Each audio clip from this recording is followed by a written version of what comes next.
जिस प्रकार आतंकवादियों ने निर्दोष लोगों को उनका धर्म पूछ करके गोलियां मारी, ये क्रूरता की पराकाष्ठा। सेना को कार्रवाई की खुली छूट दे दी गई और ये भी कहा गया कि सेना तय करे कब, कहां, कैसे, किस प्रकार से।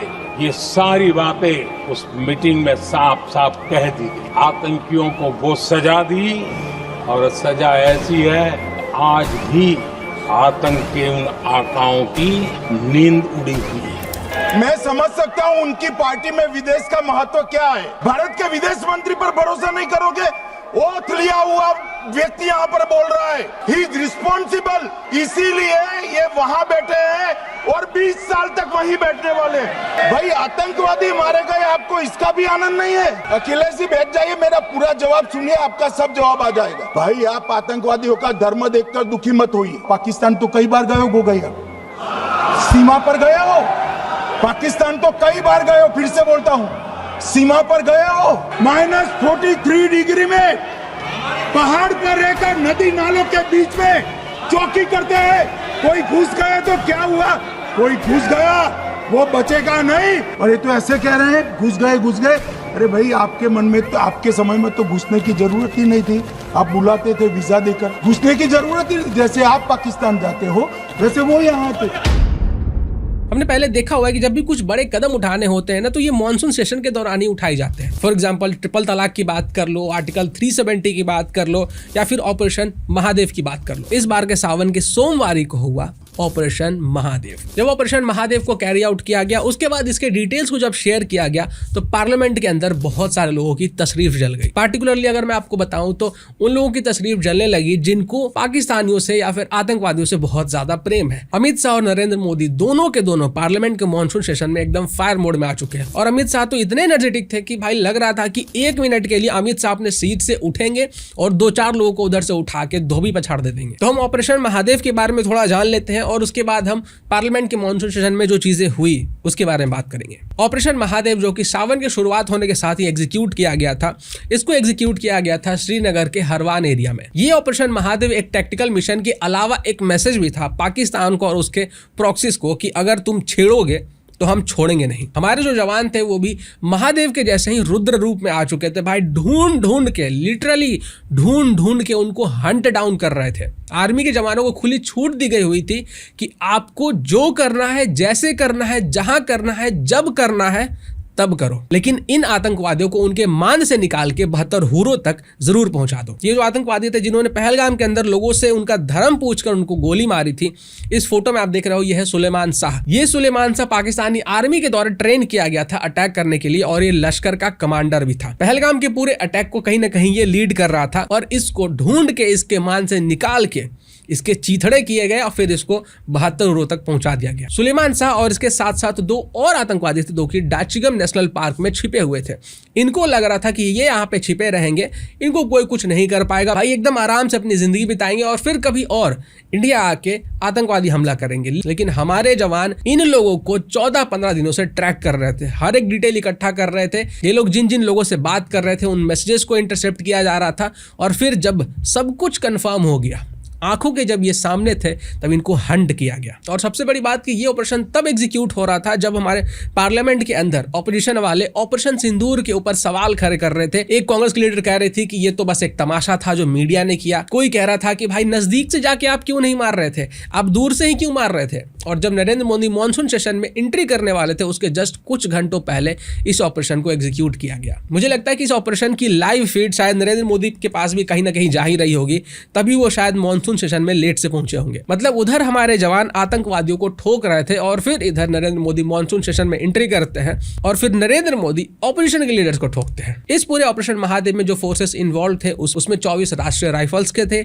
सीआरपीएफ के थे, 4 पारा कमांडो थे और साथ ही साथ जम्मू एंड कश्मीर के पुलिस वाले भी थे। लोकेशन था डाइची गाम नेशनल पार्क के नजदीक जवरवान रेंज। यहीं पे सुलेमान सा एक हसीम मूसा को 72 हुरों तक पहुंचाया गया और फिर उसके बाद अबू हमजा और याशिर इन दोनों को भी 72 हुरों तक पहुंचाया गया। इनके पास से टोटल 17 ग्रेनेड्स मिले, एक M4 कार्बाइन मिला और 2 AK-47 राइफल्स मिले। और ये चीजें इस तरफ इशारा करता है कि ये सिर्फ और सिर्फ मिलिटेंट नहीं थे, बल्कि इनको अच्छे से ट्रेनिंग दिया गया था, हर कंडीशन के लिए इनको ट्रेनिंग दिया गया था और ये लोग रेडी थे कि आगे ये लोग और भी भारतीय लोगों का खून बहाए। और कांग्रेस के लीडर्स ऐसे नैरेटिव बनाने में लगे हुए थे कि जिन आतंकवादियों ने भारतीय लोगों को उनका धर्म पूछ के मारा, ऐसा कुछ तो हुआ ही नहीं। साथ ही साथ ये लोग हर एक ब्लेम को घुमा फिरा के इंडियन एजेंसीज के ऊपर ही ला रहे थे कि हमारा इंटेल फेलियर है और उसी चीज के ऊपर ये लोग प्रेशर डाल रहे थे। और इन्हीं लोगों के बयानों को पहले भी पाकिस्तानी मीडिया वाले चला रहे थे और इस बार भी मॉनसून सेशन के क्लिप्स को उठाकर पाकिस्तानी मीडिया वाले चला रहे थे। बहुत से सूचनाएं दी उन्होंने, बहुत से जानकारी दी, लेकिन रक्षा मंत्री होने के नाते भारतीय लोकसभा में मोदी सरकार के नाम नेहाद ऑपरेशन सिंदूर की ब्रीफिंग पर ओपोजिशन रहनुमा राहुल गांधी ने वजीर दिफा राजनाथ को आड़े हाथों ले लिया। राजनाथ ने दावा किया पाकिस्तान ने ऑपरेशन रोकने के लिए मिन्नत की। भारतीय ओपोजिशन रहनुमा राहुल गांधी ने कहा रोका क्यों? इससे तो यही समझ में आता है भाई कि जो भाषा पाकिस्तान बोलता है वही भाषा आप लोग बोल रहे हो, तभी आपके क्लिप को वहां पे चलाया जा रहा है। जो मानसिकता पाकिस्तान के लोगों की है, जो मानसिकता पाकिस्तानी मीडिया की है, जो मानसिकता पाकिस्तानी आर्मी की है, वही सेम मानसिकता आप लोगों की भी है, तभी आप दोनों के बीच में इतना ज्यादा गठबंधन है भाई। चोर चोर मौसेरे भाई, फुफेरे भाई, चचेरे भाई, जो कहावत आप कह लीजिए, ये सभी के सभी कहावत यहाँ पे एकदम सटीक बैठ रहे हैं। ये देख के ही लग रहा है कि डेलिबरेटली बार बार शेप किया जा रहा है नैरेटिव को कि भाई सब कुछ भारत की गलती थी। और इसी कारण से जब अमित शाह बोल रहे थे तो वो भड़क भी जाते हैं कि आपका तो आना जाना होता है पाकिस्तान में। और ये शांति ऐसे नहीं हुई है। और ये कहते हैं कि एक भी घुसपैठ नहीं होती है। कभी गए हो आप पाकिस्तान? तो कई बार गए हो गई आप सीमा पर गए हो? पाकिस्तान तो कई बार गए हो, फिर से बोलता हूं, सीमा पर गए हो, सीमा के माध्यम से पाकिस्तान गए हो। हमारे जवानों की कठिनाई देखो साहब, -43 डिग्री में पहाड़ पर रहकर नदी नालों के बीच में चौकी करते हैं। कोई घुस गया तो क्या हुआ? कोई घुस गया वो बचेगा नहीं। यहां हम उसको या तो अरेस्ट करेंगे या तो एनकाउंटर में वो मारा जाएगा, बचेगा कोई। इनको सीमा की भौगोलिक कठिनाइयां मालूम नहीं। वहां मान्यवर कई नदी नाले हैं, वेग से पानी आता है, -46 डिग्री टेम्परेचर है, नीचे सुरंगें बनाते हैं। और ये तो ऐसे कह रहे हैं घुस गए। अरे भाई, आपके मन में तो, आपके समय में तो घुसने की जरूरत ही नहीं थी। आप बुलाते थे वीजा देकर, क्यों घुसेंगे? घुसने की जरूरत ही नहीं। जैसे आप पाकिस्तान जाते हो वैसे वो यहाँ आते। मनोहर, अब ये कैसे हमें पूछ सकते हैं? सेना और CRPF ने वो आतंकवादियों को भी समाप्त किया। और मान्यवर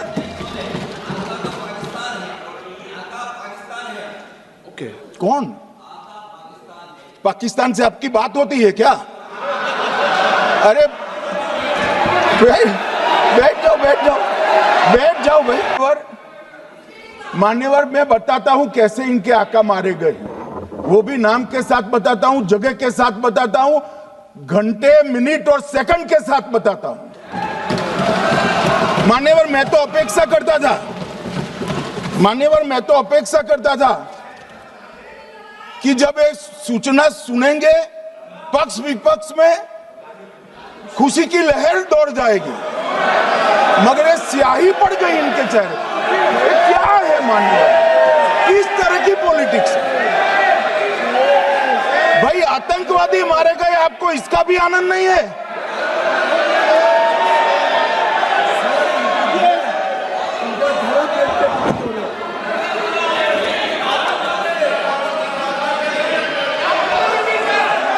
अखिलेश जी बैठ जाइए, मेरा पूरा जवाब सुनिए, आपका सब जवाब आ जाएगा। भाई, आप आतंकवादियों का धर्म देखकर दुखी मत होइए।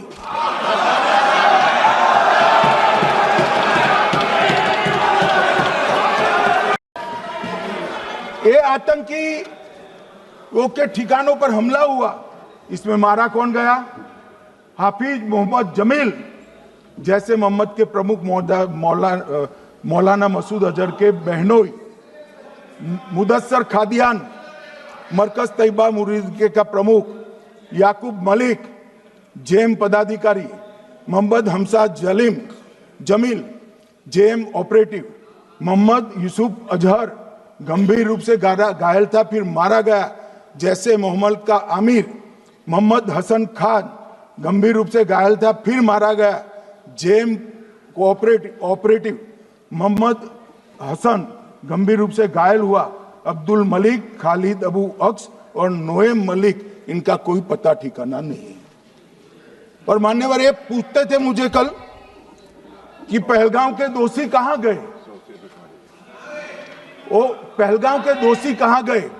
ये जो मैंने, अरे सुनो ना यार, ये जो 10 मैंने नाम पढ़े हैं, इसमें से 8 ये चिदंबरम एंड कंपनी के समय में आतंकवादी घटना घटाने वाले लोगों को नरेंद्र मोदी जी ने,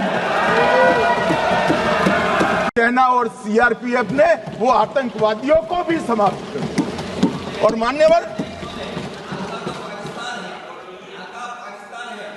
ओके, कौन पाकिस्तान से आपकी बात होती है क्या?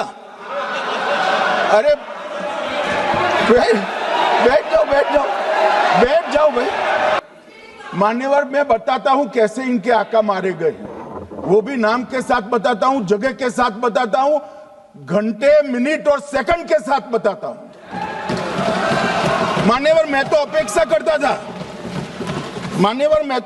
करता था कि जब एक सूचना सुनेंगे पक्ष विपक्ष में खुशी की लहर दौड़ जाएगी, मगर ये स्याही पड़ गई इनके चेहरे। ये क्या है मान्यवर, किस तरह की पॉलिटिक्स? भाई आतंकवादी मारे गए, आपको इसका भी आनंद नहीं है? अखिलेश जी बैठ जाइए, मेरा पूरा जवाब सुनिए, आपका सब जवाब आ जाएगा। भाई आप आतंकवादियों का धर्म देखकर दुखी मत होइए। मेरी एक बात की आपत्ति है, भारत देश का शपथ लिया हुआ विदेश मंत्री यहां स्टेटमेंट कर रहा है, उस पर भरोसा नहीं है, उनको किसी और देश पर भरोसा है। मैं समझ सकता हूं उनकी पार्टी में विदेश का महत्व क्या है, मगर इसका मतलब ये तो नहीं है पार्टी की सारी चीजें यहां सदन में आकर थोपे। भारत के विदेश मंत्री पर भरोसा नहीं करोगे? ओथ लिया हुआ व्यक्ति यहां पर बोल रहा है, ही इज रिस्पॉन्सिबल। माननीय अध्यक्ष जी, इसीलिए ये वहां बैठे हैं और 20 साल तक वहीं बैठने वाले हैं। सेना को कार्रवाई की खुली छूट दे दी गई और यह भी कहा गया कि सेना तय करें कब, कहां, कैसे, किस प्रकार से। ये सारी बातें उस मीटिंग में साफ साफ कह दी गई और कुछ बातें उसमें से मीडिया में शायद रिपोर्ट भी हुई है।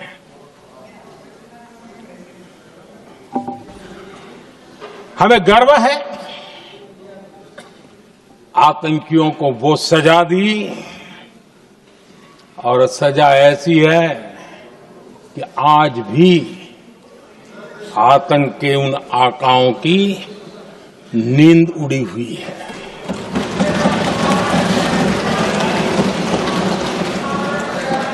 अब गोगोई जी के बाद आते हैं कांग्रेस के एमपी परिणीति शिंदे। ये कहती है कि ऑपरेशन सिंदूर तो भाई तमाशा था। ये भी कहती है कि आखिर इस ऑपरेशन के कारण हासिल क्या हुआ। क्रोध इस सरकार पर जो आज तक पहलगांव के आतंकी हमलावरों को न पकड़ पाई है और न ही उनकी कुछ सुराग ढूंढ पाई है।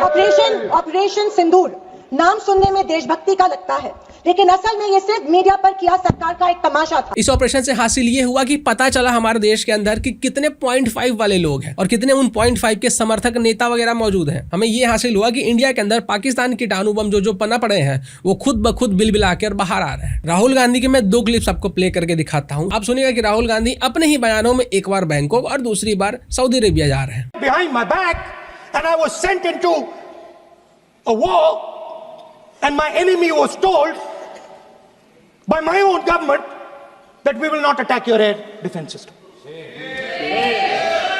So the Air Force is not to blame at all. In the 21st century, you send aircraft into a zone protected by air defense, they will come down. Now why? Why was the Pakistani government told at 1:35 that हम ना आपके infrastructure को attack करेंगे, ना आपके air defence को attack करेंगे, और हम एस्केलेशन नहीं चाहते? मतलब हमने आपको थप्पड़ मारा है मगर दूसरा थप्पड़ नहीं मारेंगे. That is what it means. When we say we don't want escalation, it means मैंने एक थप्पड़ मारा, दूसरा नहीं मारूंगा, तीसरा नहीं मारूंगा, चौथा नहीं मारूंगा. Why? Because the goal of this exercise was to protect the Prime Minister's image. तो राहुल गांधी फैक्ट को ट्विस्ट करके कह रहे हैं कि भाई हमने आर्मी कैंप्स के ऊपर अटैक क्यों नहीं किया. हमारा मोटिव शुरुआत से ही था आर्मी कैंप को अटैक नहीं करना, टेररिस्ट कैंप्स को न्यूट्रलाइज करना और आतंकवादियों को 72 हुरों तक पहुंचाना. अब ये वाला क्लिप आपने सुन लिया, अब आगे वाला क्लिप आप सुनिए. The government of India says any act of terror is an act of war. Now, do you understand what this statement is saying? What this statement is saying is that any terrorist now who wants to make India fight a war has just got to do one attack in India. मतलब आपने पूरी की पूरी power आतंकवादियों को उठा के दे दी कि भैया आपको युद्ध चाहिए ना, आप एक अटैक कर दो, युद्ध हो जाएगा. It's craziness. You have taken the entire idea of deterrence and turned it upside down. वाह वाह वाह, क्या लॉजिक लगाया है. मतलब ये लॉजिक पाइथागोरस थ्योरम से निकाला था या फिर आलू डालो सोना निकालो वाली मशीन से निकाला था. एक में कह रहे हैं कि आर्मी कैंप को डिस्ट्रॉय क्यों नहीं किया, दूसरे में कह रहे हैं कि अगर आतंक के खिलाफ कदम उठाया तो आतंकवादी जीत जाएंगे. तो क्यों ना ऐसा किया जाए कि राहुल गांधी को और कांग्रेस के तमाम जितने भी नेता हैं, उनके कार्यकर्ता है, उनके सपोर्टर्स हैं, इन सभी लोगों को इंडिया और पाकिस्तान के बॉर्डर पे मूव करवा दिया जाए. ये लोग वहां रहेंगे, वहीं खाएंगे, जो काम करना होगा वहीं से करेंगे.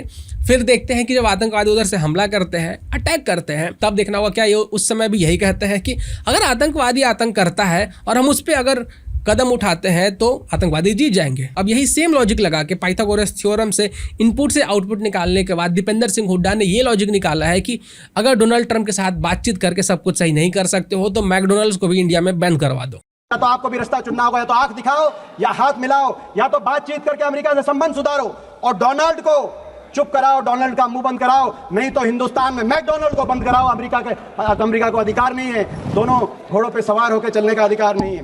देखिए शायद आप लोगों को पता नहीं होगा, गूगल पे जाके सर्च कर लीजिएगा, मैकडोनल्ड्स का 80% शेयर डोनाल्ड ट्रंप के पास है, क्योंकि मैकडोनल्ड्स में भी डोनाल्ड है और डोनाल्ड ट्रंप में भी डोनाल्ड है. और अगर मैकडोनल्ड्स इंडिया के अंदर बंद होता है तो इसके कारण डोनाल्ड ट्रंप बैंकरप्ट हो जाएगा, गरीब हो जाएगा, वो पाकिस्तान के जैसे भीख मांगने लगेगा. मैं नाम नहीं लूंगा, आप लोग देख लीजिएगा. एक व्यक्ति कह रहे थे कि अगर आप मैकडोनल्ड्स का बर्गर नहीं खा के बर्गर सिंह का अगर बर्गर खाते हो तो इंडिया को फायदा होगा और डोनाल्ड ट्रंप को लॉस होगा. मैं ऑन रिकॉर्ड बोल रहा हूं, मैं नाम नहीं लूंगा. आप लोग गूगल पे जाके सर्च कर लीजिएगा. डोनाल्ड ट्रंप ने कांग्रेस के एक नेता को रखा हुआ है ताकि वो उसका जूता पॉलिश कर सके. आपके टेन्योर के दौरान तो भाई बिरयानी खिलाई जाती थी जेल में, आतंकवादियों के साथ फोटो खिंचवाए जाते थे, उनको प्राइज दिया जाता था, मेडल दिया जाता था, और अगर किसी तरीके से उनको प्रोसिक्यूट कर दिया गया, उनको सजा सुना दी गई, तो फिर आपके ही लोग जाकर मर्सी पिटीशन लिख देते थे. मतलब खेल एकदम साफ था. पाकिस्तान से आतंकवादी आप हमारे यहां भेजिए, हमारे लोगों को मारिए, हम कहेंगे कि पाकिस्तान का इसमें कोई हाथ नहीं है. उसके बाद जो आतंकवादी थे उनको हम बिरयानी खिलाएंगे, उनके साथ फोटो खिंचवाएंगे, उनको मेडल देंगे, और अगर गलती से उसके ऊपर केस हो जाता है, कोर्ट उसको सजा सुना देती है, तो हम प्रेसिडेंट को जाकर मर्सी पिटीशन लिखेंगे कि प्लीज राष्ट्रपति जी आपसे हम गुहार करते हैं कि इस व्यक्ति को छोड़ दिया जाए, इसे माफ कर दिया जाए. और डोनाल्ड ट्रंप जो बार बार कह रहे थे कि हमने वॉर रुकवा दिया, सीज फायर करवा दिया, भाई पूरा एकदम भाईचारा है, अच्छे लेवल वाला, इसको भी नरेंद्र मोदी ने डिबंक कर दिया कि किसी का फोन वोन नहीं आया था सीज फायर के लिए. हम सभी जानते हैं कि कोई पॉलिटिकल पार्टी परफेक्ट नहीं है, हर एक पॉलिटिकल पार्टी के अंदर बुराइयां हैं, लेकिन मैं मानता हूं कि इस मामले में कम से कम आतंकवादियों को बख्शा नहीं जाता है. अगर उन्होंने धर्म पूछकर मारा था तो धर्म बताकर हमने मारा.